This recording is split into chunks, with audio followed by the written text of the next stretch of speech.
যদি পাওয়া যায় মুহূর্তেই আপনার দোয়া আরশে যে নক করবে। এক নাম্বার শর্ত আকলুল হালাল, হালাল খাওয়া। কি খাওয়া?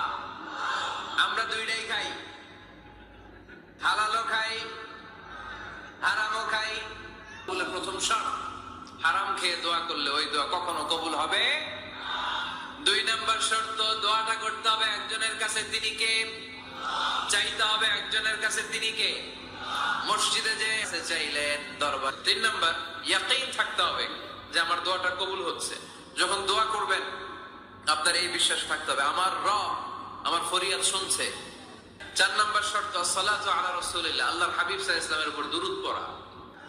পাঁচ নাম্বার সর্বশেষ শর্ত হলো মুওয়াফাকাতুদ দুআই বিদ-দাওয়াব। শুধু দোয়ায় কাজ হয় না, দোয়ার সাথে মাঝে মাঝে দাওয়ারও দরকার আছে না নাই? দোয়া যদি পাওয়া যায় মুহূর্তেই আপনার